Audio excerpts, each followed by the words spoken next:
Si vous souhaitez être à la une du meilleur de l'actualité camerounaise, alors vous êtes au bon endroit. Abonnez-vous simplement et activez la cloche de notification pour être toujours les mieux informés. Bien sûr, vos commentaires sont toujours les bienvenus.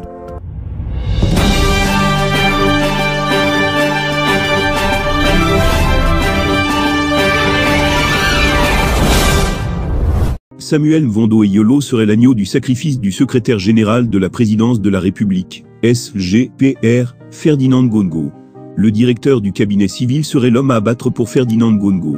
C'est ce que semble indiquer Nestor El Mbianda Antingent chez le confrère 237 online. En effet, dans un récit bien taillé, les tensions entre les deux hommes forts du palais de l'unité, présidence du Cameroun, sont exposées. Dans le dit récit, il est mentionné que les déboires actuels de Samuel Mvondo Eyolo seraient l'œuvre du SGPR et de ses hommes. Lisez. Un bref résumé de ces heures de cabale contre Samuel Mvondo Eyolo. Les services spéciaux sont formels, l'abominable lynchage médiatique, dont est victime le DCC, Samuel Mvondo Eyolo vient de l'intérieur du palais.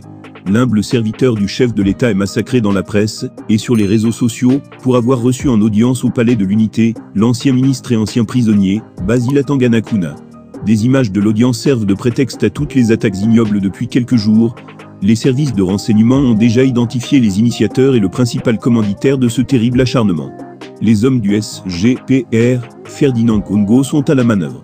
Le mobile de la terrible colère du Minta SGPR, l'homme le plus puissant du pays, précise les notes de renseignement, c'est qu'il reproche au ministre DCC, Samuel Mvondo Eyolo, fermez les guillemets, d'avoir osé lui faire un pied de nez, en se présentant avec Atangana Kuna au devant de la scène, retournant par là même cet ancien agent de la DGRE, peu même que, et c'est un des mobiles essentiels de la grande angoisse et des violentes attaques, peut-être même que Basil Atangana Kuna a remis à Mvondo Eyolo un pli envoyé au chef de l'État, Paul Biya, contenant, entre autres secrets, une information sur l'important deal, l'arrangement avec le Minta SGPR, au sujet du pourboire d'un montant colossal d'1 milliard de FCFA, comme contrepartie des négociations menées par le SGPR, pour la sortie de prison de l'ancien mini.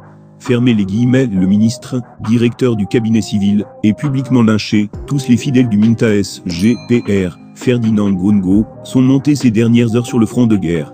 Avec des armes non conventionnelles. George Ewan, d'abord, il a envoyé une note violente au chef de l'État contre Samuel Mvondo Eyolo. Bessa alors. Ensuite, un certain Zitani, de son vrai nom, Zoajan, c'est le confident du Minta SGPR, en même temps, son homme à tout faire, caméraman personnel et attaché de presse, il est identifié comme étant l'homme qui mobilise les médias pour la cabale, c'est aussi lui qui instrumentalise le fameux Rémi Ngo pour pourfendre le ministre DCC, Samuel Mvondo Eyolo, et glorifier le Minta SGPR, Ferdinand Ngongo. Le nommé Zoajan, alias Zitani, s'est aussi occupé d'alimenter les réseaux sociaux de toutes les calomnies humiliantes contre le ministre DCC, en faisant usage de son numéro de téléphone WhatsApp pris chez un opérateur de téléphonie mobile en France. Zoajan, fermez les guillemets, Zitani, est le relais entre l'officine du SGPR, coordonnée par George Ewan, et la presse à gage, depuis quelques jours. Des textes insultants contre Samuel Mvondo Eyolo et ses collaborateurs, contre l'homme d'affaires Amougou Belinga, et contre l'ancien ministre Basil Atangana Kuna ont alors déferlé. À en croire les services spéciaux, toutes les données sur ces honteuses agressions sont déjà sur la table de Paul Biya, a écrit Nestor El Mbianda Antingent chez le confrère, et activez la cloche de notification pour être toujours les mieux informés. Bien sûr, vos commentaires sont toujours les bienvenus.